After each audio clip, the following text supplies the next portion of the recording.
If you're caring for a loved one who's recovering from a stroke, that moment they're about to come home, well, it can be pretty overwhelming, right? Today, we're going to break down how you can transform their home from a place of potential obstacles into a true haven of safety and independence.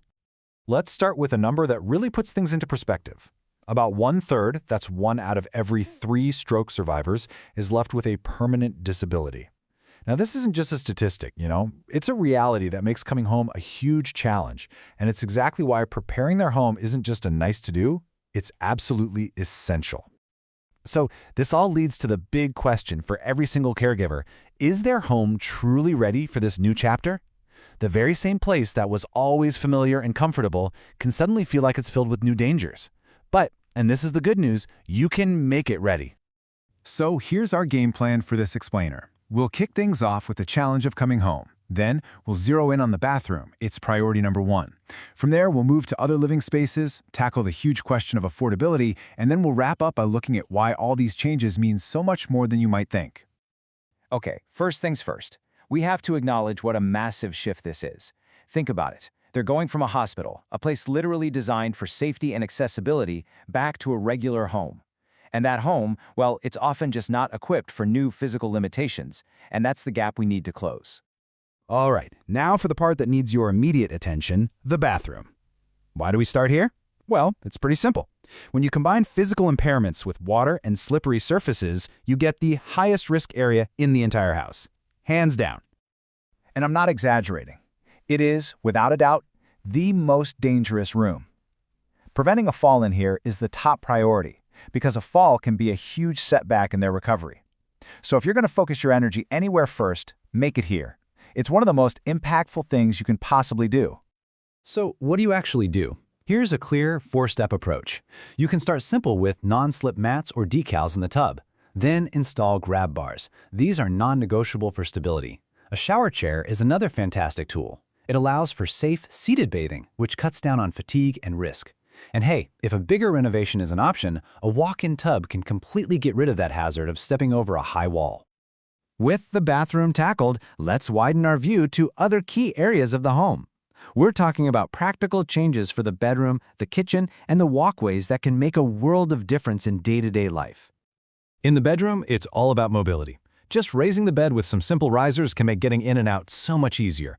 Little things like lowering closet bars for wheelchair access or making sure drawers slide smoothly can reduce a ton of frustration. And don't underestimate dressing aids. Tools like zipper pullers, they can be incredibly empowering, helping to bring back independence in a very personal daily routine.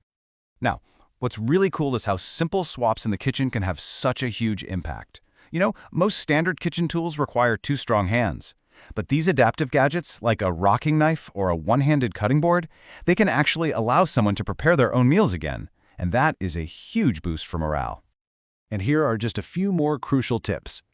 Reorganize the cabinets so the stuff they use all the time is on lower, easy-to-reach shelves. Using a microwave or an electric cooktop can be a lot safer since sensitivity to heat can sometimes be an issue. Also, take a hard look at the entrances. Even 1 or 2 steps can be a major barrier, making a ramp essential. And finally, maybe the simplest tip of all, clear all the walkways of clutter and cords. Just create safe, open paths.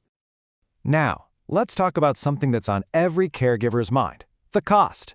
Seeing a list of changes like this can feel overwhelming, and it's completely valid to worry about how you're going to pay for it all. So that's the crucial question, isn't it? How can you afford these changes? The financial stress can honestly feel like another diagnosis on top of everything else.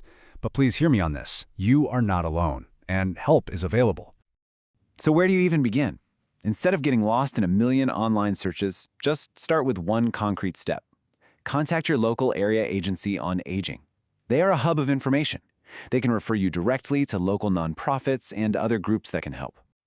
And beyond that one starting point, just know that a whole range of support exists. There are government grants, nonprofit programs that specialize in home modifications, local community organizations, and even potential tax benefits you might be able to claim. The support network is often way wider than people realize.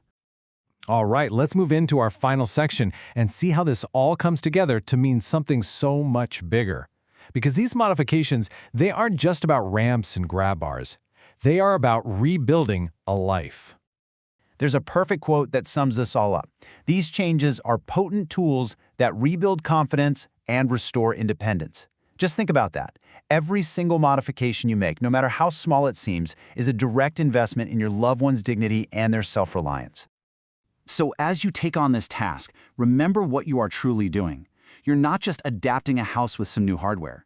You are thoughtfully and lovingly creating a supportive haven, a place that fosters recovery, honors their journey, and gives them the priceless gift of freedom in their own home.